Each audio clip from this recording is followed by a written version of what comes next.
I know it's been a while, but we are back, and I am Nick Face. I welcome you to our wonderful program tonight, where we're going to be talking a lot about what's going on in the wonderful world of sports. Sitting beside me to my left tonight is Chris Millett. We want to welcome him back, and it's been a while for him since he was here. He was actually on the revamped first episode that we came back here for the North Reading community, so welcome. It's great to be back, Nick. And it's great to be able to talk about a lot of things that are going on in sports because, boy, do we have a long list of things. If we don't cover something here tonight, we apologize because as of this taping here tonight, we have breaking news into the desk, which covers something that a lot of people were interested to hear about, and that is balls. That's right. Deflated footballs is where the topic starts from that. And what we want to talk about is this Wells report. The Wells report is an investigation into the lovely story on if the Patriots cheated or if they didn't cheat in the game leading up to the Super Bowl against the Colts, which was this year. We want to talk about it. We want to express our thoughts and maybe some other people's thoughts on this topic and see if the justification is right for the Patriots in the blame game, or if this should just be completely thrown out in the left field and we can forget about it. So, Chris, I want to ask you first. The report came out today. I got a message on my phone, and I'm sure everybody else saw it and said, what is this? The Wells report basically was a former lawyer of the NFL who still holds some ties with the NFL. They call upon Mr. Wells in these types of investigations or situations. And basically, Mr. Wells solved zero things for us as a Patriots organization. And his ending conclusion was that they probably cheated. The Patriots probably cheated. Now, that to me just screams that he has zero evidence zero hardcore evidence that they could have cheated. Yep. But there's just these little things that could tip them off. It's almost like the little things are almost like the grudges or just because we're the Patriots, they're the Patriots, so they might have. It's again this mentality. The Barstool Sports, Dave Portnoy said it all. They hate us because they ain't us. This hate is not going to stop, and it's no secret ridiculous. That not just teams, but a lot of people around the world hate the Patriots. Correct. That hate comes from probably jealousy. It probably comes a lot from Belichick at his press conference. You know, he's not the most happy person when he has to speak to all the lovely people in the world. But the Patriots have always had this black cloud around them. Maybe this has to do with Spygate, a little bit from back in the day. Maybe it has to do with the way the Patriots do specific things. So, in a way, it's not fair that they have to be under this bubble. Right. I think we're going back to Spygate. All right. Right. Belichick acknowledged that he indeed did cheat. I think whoever it may be, whatever team, whatever individual, there's always that time where we might cheat the system in some way, somehow. And being a man and owning up to that is a big part of recognizing that problem. But I think that coming back to this deflategate is, I don't want to say irrelevant, because we still have that black cloud over our shoulders, but I don't think that Spygate should have anything to do with deflategate. We're talking about footballs and the air pressure. And first of all, who named this deflategate? Where did that name come from? I think it was just stupidity. News station who was covering the story. And why does everything have to have a gate next to it? Right. You know, you got Watergate, you have Spygate. What are we gonna have? Baseball gate next? Yeah. I mean, I think that the way it was put out as gate is just because of everything that's been associated with some kind of scandal. Yeah. This isn't a scandal. Exactly. It's like people want this hardcore, undercover, secretive evidence and find the answer to something, and I don't think that's going to happen. What I think was one of the key points that came out of this Wells report, which we need to take away as fans of the NFL, was that the Colts had concerns about the balls before the games. They let people know. They let the officials know. They let the league representatives who were there know, and the league did nothing about it. They did nothing about it. It's almost it makes me think that they wanted to catch Brady and the Patriots in act. They wanted to catch them and wait to the game. I like that statement. If you know about it, test the balls. Why? Why? It's because, exactly, they hate us because they ain't us. They want to catch us in the act. I remember we did a show leading up before the Super Bowl, and we went over a couple specifics on, I want to also catch people up to date on a little bit of probably some scientific news that they need to know. Footballs in the NFL have to have, at minimum, 12.5 PSI in that, correct? Correct. They can't have anything higher than that, and it really can't be any lower than that. It has to be 12.5 specific for a PSI. Now, in that game against Indianapolis, it was very cold, which we also need to distinguish as well. Professor Belichick had his wonderful press conference where he came out, and I thought he really did a nice job explaining that the atmospheric pressure can actually take some air out of those balls due to weather. Exactly. He basically throwed science and scientific laws and known facts to everyone just in their face at that press conference, and it's absolutely true. Right. I mean, we have numbers that just came out in the Wells report today proving Belichick right. Belichick's right in this situation. It frustrates me a lot. And another couple things that do frustrate me on this too is, now let's think about it on the other terms. There are some things that the NFL can look at and say that something shady was going on. We know about the locker room attendant with Tom Brady. Apparently that some text messages were thrown back and forth today between the two of them. We also know about there was a ball boy or a ball guy, equipment manager or whatever you call him, where he left for about a minute and a half, I think, to go to the bathroom. Right. And he took the balls inside of there. That's what security cameras were able to catch. Which I think on the Wells report was saying that it proved something that he did nothing with the balls in the bathroom. Yep. That also came out today. I'm assuming they don't have a camera from the bathroom, because that's well, let's hope so. Because that would that would be an issue in its own right for the own guy there. But we can question a couple things. Why did the guy take the balls into the bathroom? Maybe he doesn't want to leave them out. That's what I would think. Maybe he doesn't want to leave them by the side so somebody would tamper with them. He's responsible for them. It's his job. He is the ball boy. That's why he's getting paid. The AFC Championship. Right. If you think if someone takes those balls, Belichick isn't going to get on him, and that's what the guy lives for, basically. Right. The other thing you can look at is, why is Tom Brady texting his equipment manager the day before or the day after for making sure he's all right? Like, there was a message that came back and said, "Hey, Johnny, I hope you're all right, guy," or something like that. That's where I can understand a little bit on their possible accusation, but I don't see proof in messages. It's proven, it's well known that Brady and the equipment manager have a very, very good relationship. And it's also known to everyone that Brady likes the balls a little bit in the lower zone of the PSI. Everyone knows that. It's no news to anyone. And I think in such a big game like this one, and how much you could see Brady wanted to win this championship, maybe that's just a confirmation that the PSI is going to be in that lower range. Right. I think we're overthinking, and the NFL is overthinking these messages.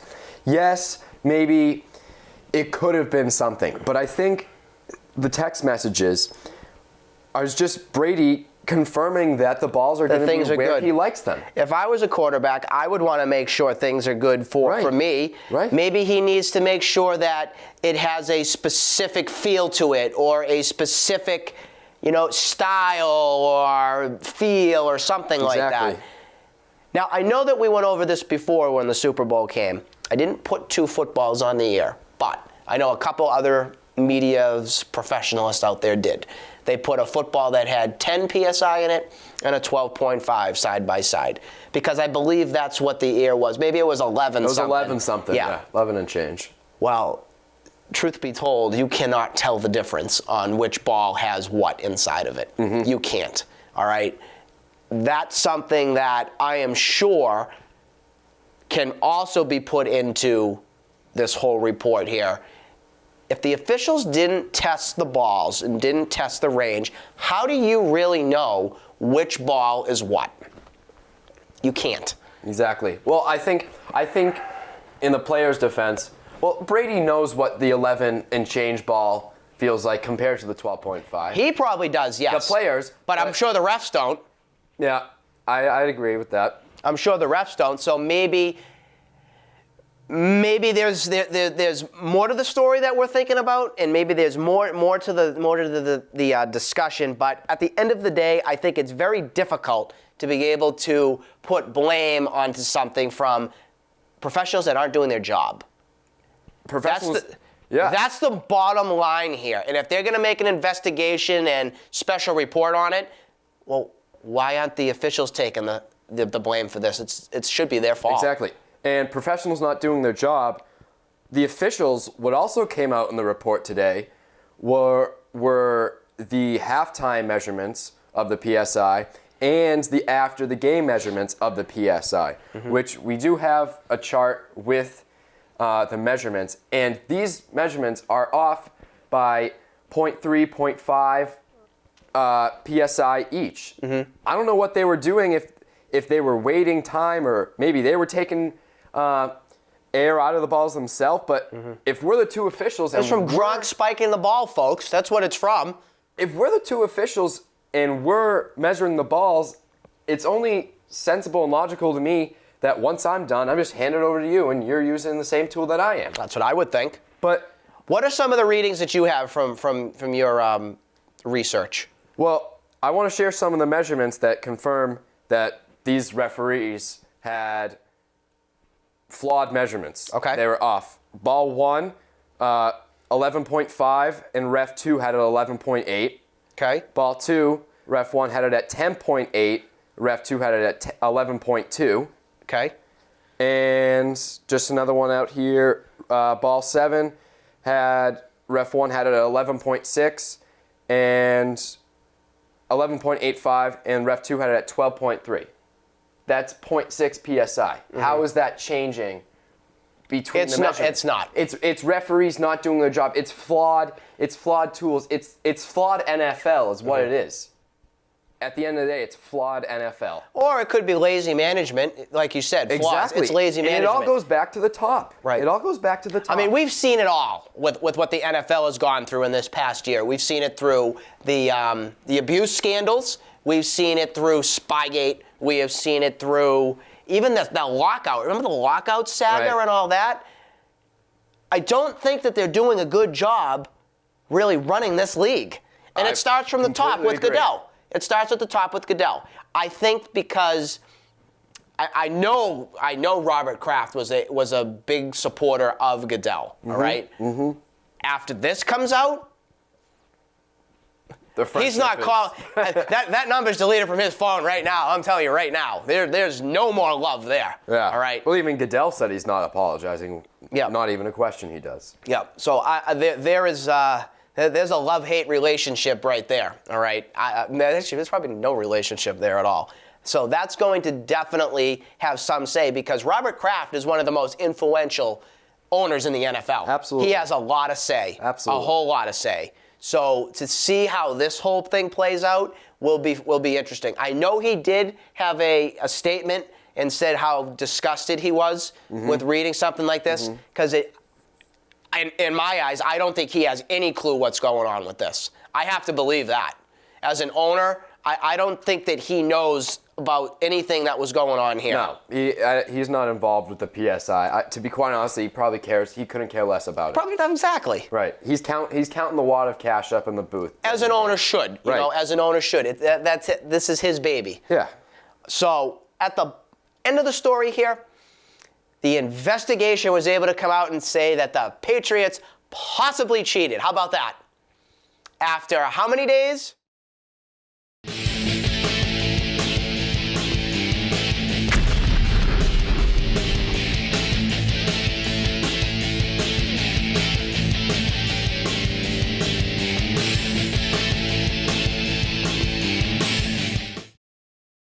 If I could hold that World Series trophy right here, that would just be amazing. We saw our 4th World Series championship for the Boston Red Sox. Absolutely amazing. We won in 2004, 2007, 2013, and now 2018. What a season, what a ride. I'm your host, Nick Face. Welcome to Face the Facts. Sitting to my left today, we have Tom Expert Smith sitting in the middle chair, and we have Phil Healy, the program coordinator here for NORCAM TV, in his square. And Phil seat. And the Phil seat. Yeah, my groove is the hot in seat. The hot seat. It is warm. I'm still in a state of awe about what we saw. The last time we were with you, we were doing our World Series preview show. We were talking about what our expectations were against the LA Dodgers. We all felt that the Red Sox had a great chance at winning.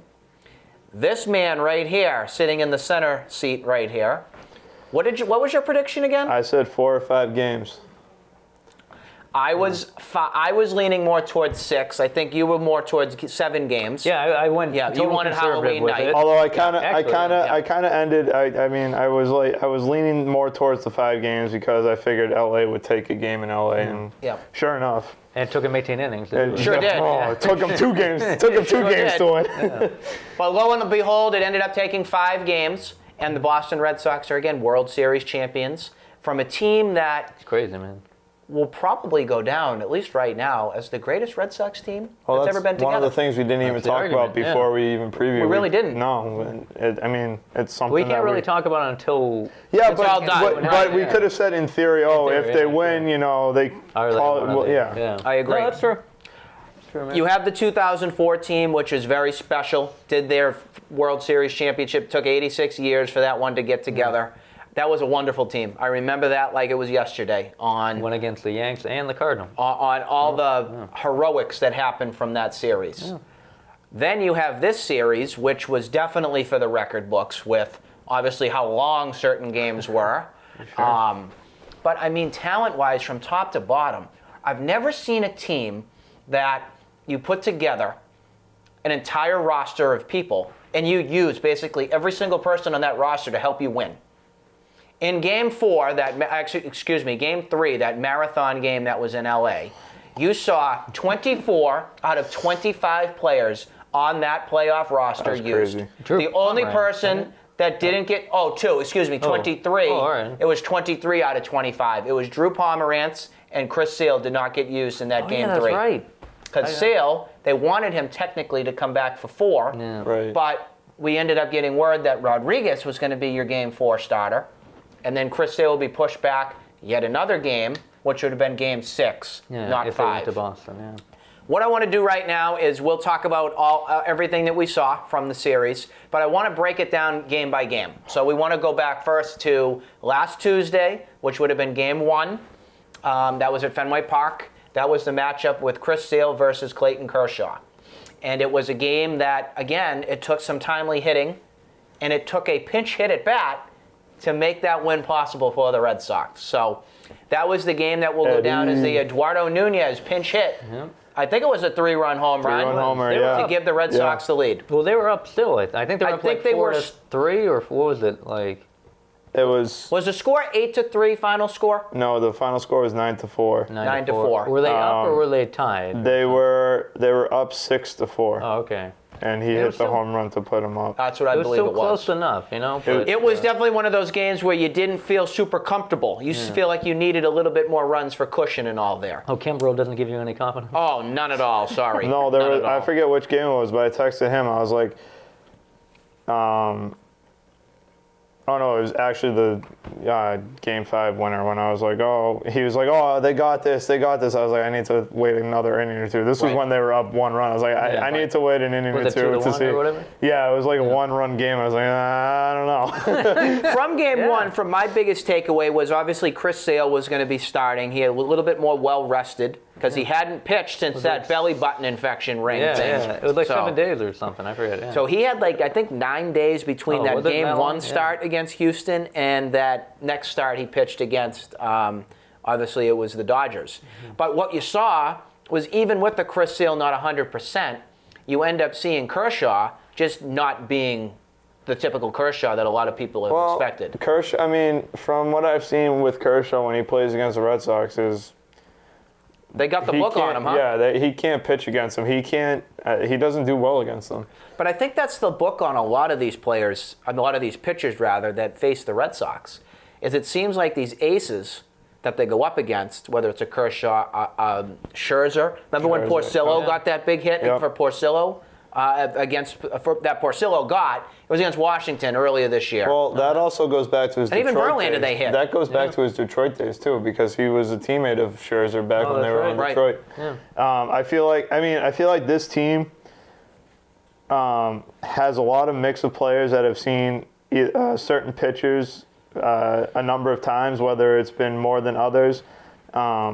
We saw how Ortiz hit against Sabathia like a few years ago. He could not get a pitch by him. No. And he got absolutely blasted every time.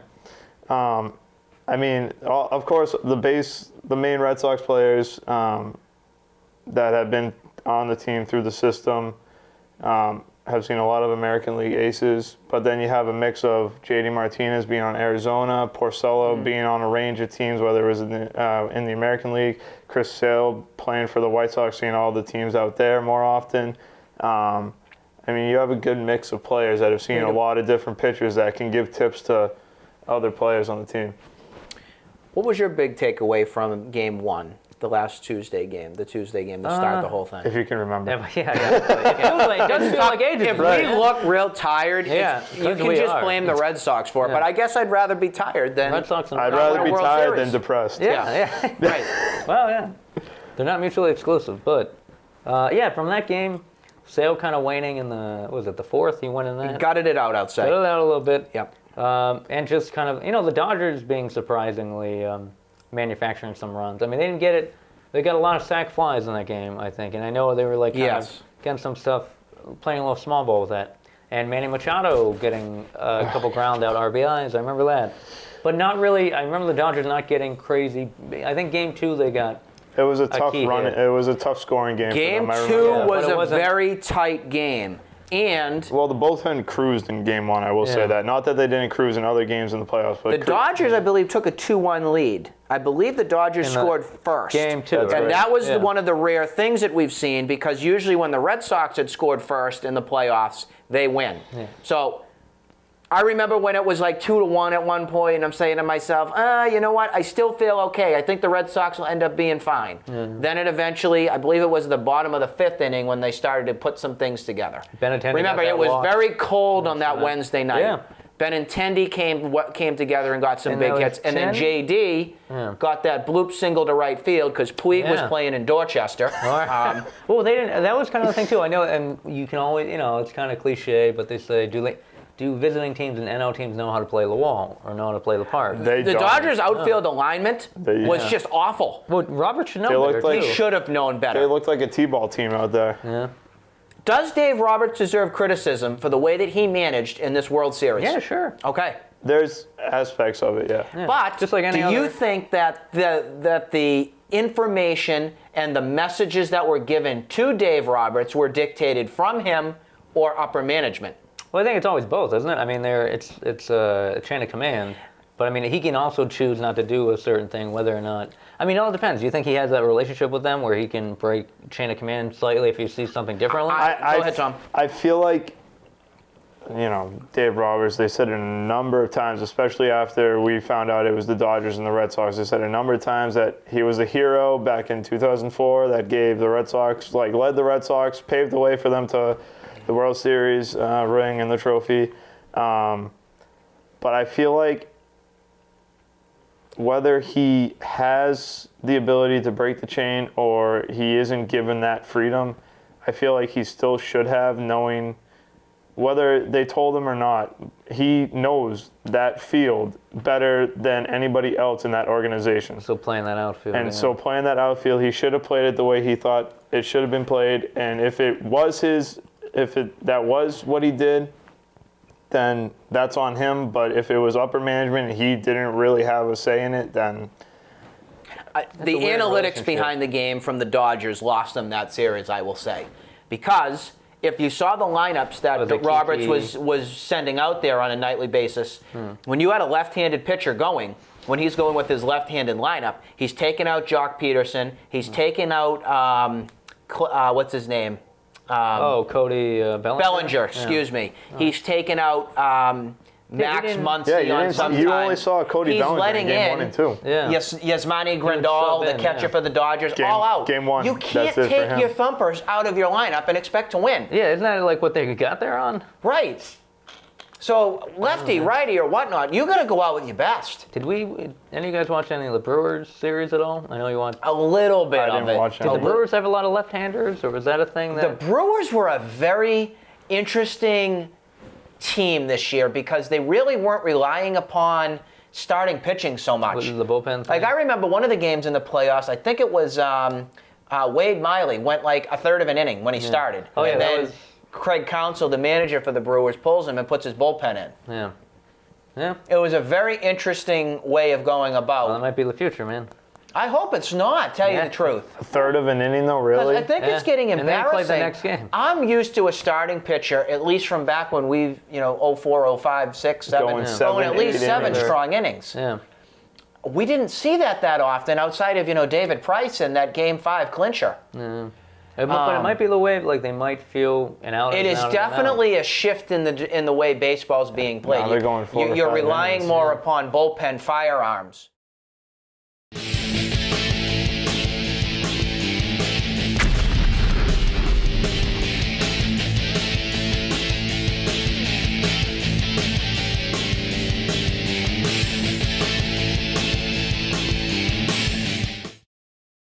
Welcome to Face the Facts. I am Nick Face. This is the post-game show after the Super Bowl. We're all excited here. The Patriots just got their Super Bowl 51 championship, fresh off of a parade for some of us and all. Again, I'm Nick Face. Sitting to my right this evening, we have 2 newcomers to Face the Facts. We have Mike Sinella, who's sitting right next to us in the red. How you doing, Mike? Doing well. Very excited to be here. I am too. And Liam Dwyer, right on to his right. Yep. I specifically wanted to have Liam and Mike both on the show here tonight because they're 2 of our newest members of Sports Zone, so I wanted to first welcome them to that. But I also wanted to bring them on because these are 2 guys who kept the faith. That's a slogan that the Red Sox had from 2013. It kind of just kept on going after that. These guys both, throughout the game, just said, just believe, basically. And we're going to talk a little bit about how they kept on feeling even at 28-3 the Patriots would come back and get a win. I'm still shocked, in case you know. I just can't believe that happened. We also want to talk about what the word greatest means. We saw so many special things from the Super Bowl on Sunday night with Tom Brady, Bill Belichick, catches, all sorts of things happen, records broken. We'll talk about that. Then we want to look at the future here a little bit. We want to think about what's going to happen next year, a little bit down the road, because obviously we know Brady will be playing in his year 40 season for 2017. Coach Belichick's going to be 65 years old as well, so hopefully this reign doesn't end. Hopefully the reign continues, so we can hopefully be able to see some more Super Bowl championships, which would be awesome. Unreal. So let's start at the top. When we did Face the Facts from the last time we were with you, we talked about how the Patriots are going to be playing the Falcons. I had a score prediction. I said it was going to be 38-14. I was correct that was in the 30s, but boy, oh boy, was it not 14 from the Falcons. So let's talk about how we were feeling before the Super Bowl came. Fans and viewers know about how I felt. Let's hear how you felt before it all began. Well, going into the game, I think the consensus was around New England, big Patriots win. That's what I feel like most people were thinking. Yep. And I did too, I'm not going to lie. But, I said whatever happened, I'm going to have faith the whole game. Okay. I'd say that around New England, Atlanta was heavily underestimated. I think because Atlanta's not nearly comparable to Boston. As a sports town, they only have one championship. Yep. Out of the 4 major sports. When did they win a championship? Who got it? It was the 90s, the Braves won. Yeah. Oh, that's right. How can I forget the Braves? That's right. Yep. Okay. And compared to Boston, I believe we have somewhere around 36 or something, somewhere around that. Yep. So I think people just didn't really know what to expect from Atlanta, a city like that's not really on the radar of sports like New York or Boston or teams like that. Looking at Atlanta, that's a team that has Matt Ryan as their quarterback. They had the best offense in the NFL, which was led by Julio Jones, Devontae Freeman, Tevin Coleman, Mohamed Sanu. Yep. Those guys right there. They did a great job. But I think what we saw in this game is the definition of what it means to be clutch. We'll talk about Tom Brady and his performance, but what a colossal choke that was for the Atlanta Falcons. Colossal. You can be great in the regular season, which is exactly what Atlanta proved. Yeah. They won a great game against Green Bay. All the credit in the world for doing that. I personally thought it was going to be Green Bay and Patriots. So did I. That's what I thought was going to happen. Yeah. But leading into the game, from what I had expected, I expected that the Patriots defense would be able to shut down the Falcons offense. For sure. On certain ends, they did. Yeah. Julio Jones had pretty much one amazing catch. That's it. His little sideline grab. He had two like toe touch catches. Two on the toe side. touch catches, basically. So, yes, talent was there, but he got completely shut down. Shut down.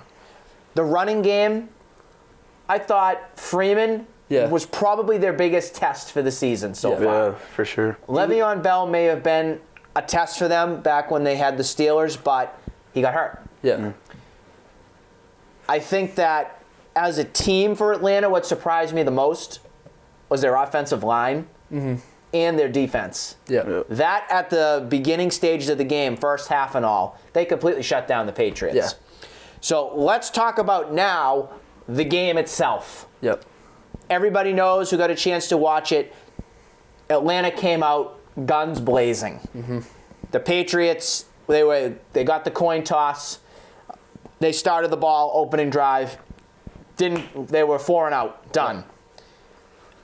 Atlanta gets it, and again, they go back and forth. They were playing basically a seesaw match until it got to the second quarter, and that's when the eruption began. Blew up.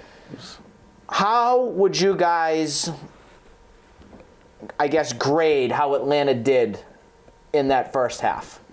Well, in the first half, obviously, I think going back to one of the prior points you brought up was how we were surprised by their defense. And I think that not a lot of people looked into the fact that I guess they had let up a lot of their defensive points late in games after being carried by that top offense. They would say, okay, if we're up 34-7, we don't mind losing this game 34-21 if we can. Get out healthy.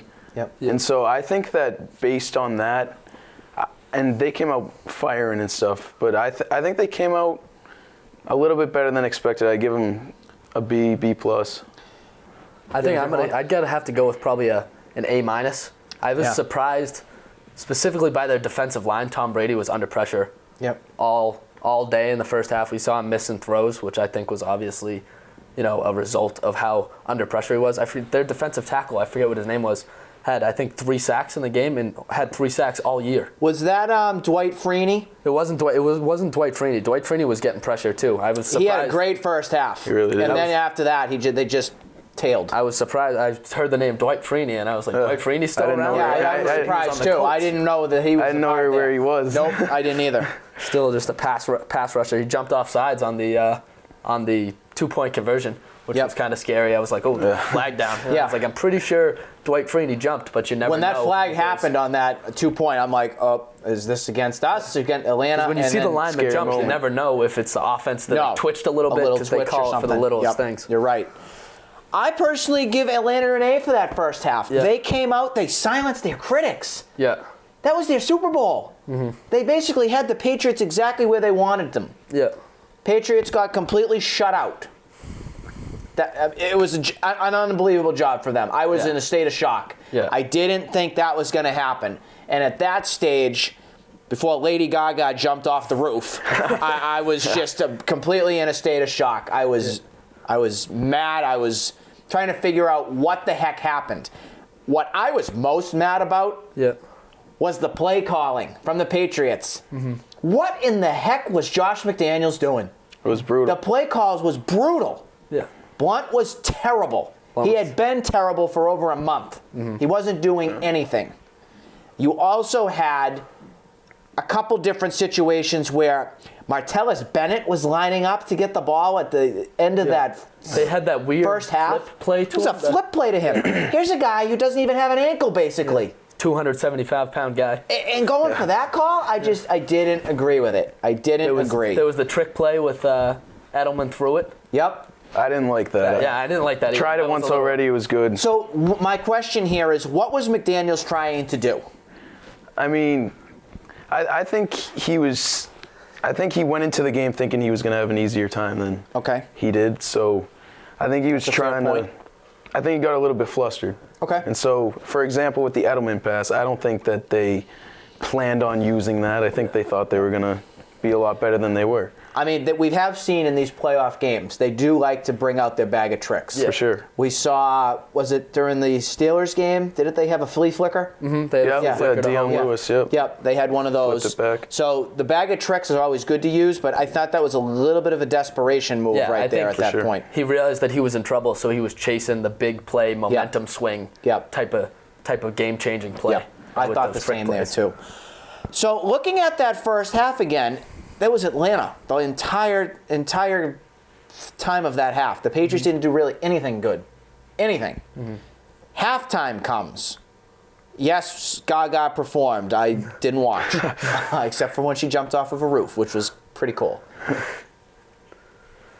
I think what we saw at halftime was why the Patriots are such a dominant organization, why they're a dynasty, why they're the best, why they're the greatest.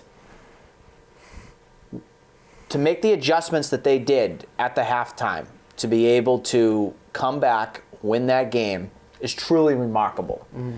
So my question here is, the adjustments that were made, who do you think was the leader of making all those moves happen? Who do you think was the one that really put their foot down and said, we need to make the adjustments, and rallied everybody together? I think it had to have been the ringleader, Belichick. Okay. I really do. I think Brady might have helped him too, a little bit of help from McDaniels. Yep. But overall, I think Belichick was the one that said, hey, listen, we got to get James White in this game. Yep. Obviously, the LeGarrette Blount thing's not working. They're running a one high. Yep. Stuff in the middle. Did Blount get any action in the second half? After the fumble, they sat him down pretty sternly. I don't think they used him at all. I rewatched it once, and I didn't look at that, but I don't think they used him. Yeah. I don't remember. Belichick doesn't like fumblers. Deion Lewis didn't do much of anything either. Mm-mm. We saw him go down, too. We saw him go down hard, and luckily his knee is okay. Yeah. But I thought that he had another ACL. It twitched. I thought did not look pretty good on that play. Yeah. So the second half comes. Atlanta gets the ball to start. Mm-hmm. What was the score at halftime? Was that 21-3? I want to say 21-3. Yeah. Okay. Atlanta goes and they score again. 28-3 was the score. That was my point where I said, flag on the play, I'm done. Yeah. There's no way that they're going to come back. They kept showing that stat during the game, that the most points come back from anybody in a Super Bowl game, the highest points were 10. Yeah. 10 points was the highest deficit. That was the word I was looking for. So I said, Tom Brady is the greatest and all, but I just don't think it's in the cards this year. They didn't show up. I kind of accepted it. Yeah. I kind of said, you know what? He didn't win it this year. He's going to get back next year, going to be even more motivated than ever to, show Goodell that he can get that trophy and make his day and life miserable. Atlanta gets the ball again. They have great plays. I think that was the Julio Jones setup. Yeah. Julio Jones had his little toe tag matchup with the line. They're already in field goal range. Yep. All they had to do was run the ball, set it up, and put it through the uprights. Yeah. Why did Kyle Shanahan, the offensive coordinator, elect to go 3rd and 33 for a pass where Matt Ryan gets sacked and the Patriots get the ball? Why? I don't know the answer, so if I any of you want to I'm guess, not go sure ahead. I know the answer either, because I can't see him having that much doubt in his kicker, Matt Bryant. Seeing they're inside, Yeah. and he's been money for the past even 2 years. He's one of the best kickers in the Had him the on my game. fantasy team. He's Yeah. good kicker. What did you think about that? I have no clue. Devonta Freeman, at least for most of the first half, he had been getting a lot of space. Yeah. Running the football, and he's a quick, shifty, shorter back when he's It given looked space. to It's me he's like returning that was punts. the hardest thing for the Patriots to defend. Yeah. Or for player-wise. Yeah. Devonta Freeman was somebody the Patriots couldn't match up well with. Oh, yeah, he was And a they didn't nightmare. even use him. Yeah. Didn't use him the second half. Yeah, the first half they had, I think he's got a 30-something yard run on a toss, and they were so confident in him, they ran this same exact play. Yeah. The next play, they tossed it to him again. Yeah. So I don't know. I think looking back at this game from everything, that is right there what I think I'm most shocked about, is how Atlanta had that game. All they needed to do was kick a field goal. Yeah. And that game is basically won. Yeah, for and they sure. didn't. Coming in on that sack was a player that we're going to talk about. Talking about when we hit the free agency points is Dante Hightower. Yeah. Came in for that unbelievable sack. And then Alan Branch fell on it. Just a And big guy. Alan Branch falls on it, gets the ball. Patriots then get right back into it. It then becomes, I believe, 28-9. Gostowski missed the kick. Yeah. Now, yes, we did score, Yeah. but here I am again. I'm like, missed the kick, just not in it again. Yeah. So that was 2 times that I said that. 2 times. Yeah. Yep. What was the next play after that? Was that the onsides? I think it was Onside the onside kick was the one with the field goal. That was when the field goal came. Yeah, that's when they had the. Oh, so that was before then? Yep. Yeah. I think the next set was just a quick 4 and out by Atlanta. Yeah. After that, Brady was able to connect with, I think it was James White. James White was the next one. That's what set it up as 9 plus, what do we got? Did we go for 2 points on the next one? I think we did. We went for 2 points. Yep. To the fake snap, the fake high fake- snap. the fake that high fooled snap. me. I thought I was like, Yeah. oh no, high snap. That did fool me too. They used to run that a lot back in the day. Yeah. A couple Brady of, get even a off. couple of years ago. So James White was able to go in on that for 2 points right there, which was completely awesome. And then again, Atlanta just couldn't get things cooking. The next play, the next drive was Brady connecting with Amendola, and Yeah. Amendola gets that touchdown. Yeah, now we're Amendola at 28-26. I believe that's what it was right now, something like that. Yeah. And actually, it was Amendola first, then James White. Yeah. So Amendola scored that touchdown to make it back when it was 28-12 at the time or Yeah. whatever it was. Amendola set up the next drive. Yeah. Then it was James White. Yeah. And then Amendola got the 2-point conversion. Yeah. That's the one that I was scared about the most. Oh, yeah. Because he was just in. Just barely broke that plane. Just barely broke that plane. And I was saying when they were down by 2 touchdowns, and I knew they needed 2 touchdowns and 2-point conversions, I said aloud, I was like, there's nothing worse than getting the game-tying touchdown, but then having a 2-point conversion and missing it. It's Well, like you've gone all the that's way what I there think a and then- lot of people in New England aren't talking about enough. The Hightower play was crucial, absolutely. But to get a 2-point conversion in the NFL and to do it twice successfully, that's almost near impossible. Yeah. Oh, they made And it the look Patriots easy. made it happen. Look easy.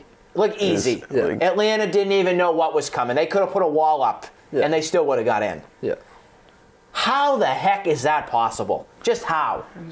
How were they able to do that? I mean, obviously McDaniels came around with some better play calling, 2-point conversions, Holy and they crap. executed. I mean- that screen pass to Amendola was just, I mean, that's a risky play. Uh-huh. And they set it up and ran it effectively. Well, the other risky thing here is, where's Danny Amendola in the regular season? Yeah. I mean, what is he doing? Talking about that today, actually. Yeah. He goes to the playoffs, and he performs on the biggest stage. Mm-hmm. If you look back from 2014, he did the same thing. Mm-hmm. In the Super Bowl and in the game that led up to the Super Bowl. I forget who we played at that point. Oh, it was the Colts. Mm-hmm. Colts. Yeah. Yep. That's when we had Edelman doing his catch and everything, and Amendola caught.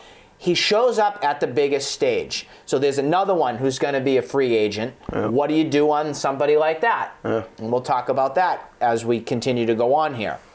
But that was 2 plays with Amendola where you look at it and just say, now you believe. Yeah. As soon as that Amendola catch was made, you look at it and say, you know what? They're going to come back and do this. That's how I looked at it as. Yeah. I know you never had a doubt. So. Never. So that right there to me was one of the crucial plays from the game. So now with the score 28-28. Yeah. I think everybody knew, even with the amount of time Atlanta had on the clock, there was no way they were going to even get near a field goal. Mm-hmm. So out comes the first overtime in Super Bowl history. Yep. Exciting. I don't think there's one person in New England who is a fan of the Patriots would say to themselves that the Patriots weren't going to win that coin toss. Oh, yeah. There was absolutely no way, no doubt that was going to happen. No doubt. So the Patriots win that coin toss thanks to Matthew Slater and crew. Yep. And Brady comes out, and boy, was he poised. Yep. He was ready to rock, delivered that ball right down the field, and James White gets that ball and gets that touchdown. Yeah. How are you feeling at that stage? Patriots are Super Bowl champions. Oh, at that stage, I mean... How did that feel? I went nuts, and obviously everyone did, but I was believing the entire game, and it made it feel even better. Yep.